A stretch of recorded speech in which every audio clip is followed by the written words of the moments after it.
అందరికీ నమస్కారం అండి. దేవీ నవరాత్రుల సందర్భంగా మహర్షి వారు ఇంతటి మహద్భాగ్యాన్ని కలిగించినందుకు అందరం కలిసి ఇంత ఆనందంగా సంతోషంగా ఈ నవరాత్రి ఉత్సవం జరుపుకున్నందుకు చాలా సంతోషంగా ఉంది. నాకు తెల్లవారుజామున 3 గంటలకు రమణానంద మహర్షి 2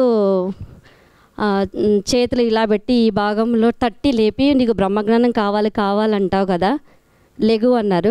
ఇక్కడికి వచ్చేసాను చాలా హ్యాపీగా ఉత్సాహంగా. ఇక్కడికి వచ్చాక ఎంటర్ అవ్వంగానే బాడీ మొత్తం గాలిలో తేలిపోతున్నట్టుగా అనిపిస్తుంది నాకు. మహర్షి వారు రాగానే ఫుల్ వైబ్రేషన్స్ స్టార్ట్ అయినాయి. ధ్యానంలోకి వెళ్ళినప్పుడు నాకు చక్రాలు ఉన్నటువంటి ఒక ఫిగర్ నా లోపల కనిపించింది. అది మెరుస్తున్నట్టుగా అనిపించింది. గులాబీలు మల్లెల వాసన అట్లా రావడం జరిగింది. ధ్యానం చేసిన సమయంలో మహర్షి వారు కూర్చున్న ప్లేస్లో మహర్షి వారు లేరు, అమ్మవారు ఉన్నారు. అమ్మవారు ఉన్న తర్వాత అమ్మవారు ఇక్కడ స్వామి ఉండాలి కదా, అమ్మవారు ఉన్నారు అని నేను అనుకుంటున్నాను అనమాట. అయితే మళ్ళీ కూడా అష్టాదశ శక్తిపీఠాలు 18 అన్నట్టుగా 18 శక్తిపీఠాలు మహర్షి వారు కూర్చున్న దగ్గర నేను చూశానండి. ఈరోజు చాలా ఆనందంగా సంతోషంగా ఉంది నాకు. అప్పుడు ఏమైనా తెలుసా, మీ లోపలనే 18 శక్తిపీఠాలు ఉంటే మరి నాకు కుండలిని జాగృతి అవుతుంది కదా, మరి నేను ఏం లేదా అని నేను అడిగిన స్వామిని. అంటే స్వామివారి వాయిస్ నాకు వినపడింది.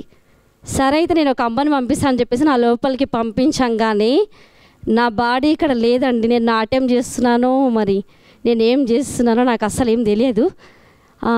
అంటే మహర్షి వారి వాయిస్ ఒకటి, 18 శక్తిపీఠాలు మహర్షి వారు కూర్చున్న దగ్గర అమ్మవారిలో అట్లా కనిపించడము.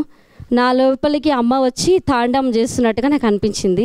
చల్లని వాటర్ తాగుతున్నప్పుడు నాకు నేను ఇక్కడ ఉన్నానా అనే స్పృహ నాకు వచ్చిందండి. ఈరోజు జరిగినటువంటి అనుభవం నాకు ఇది. నేను సంగారెడ్డి నుంచి వచ్చాను. ఉమ్మ నా పేరు. ఇది నాకు మహర్షి వారు ఇటువంటి మహద్భాగ్యాన్ని కలిగించిన మహర్షి వారికి పాదాభివందనలకు నమస్కారం చేసి సెలవు తీసుకుంటున్నాను.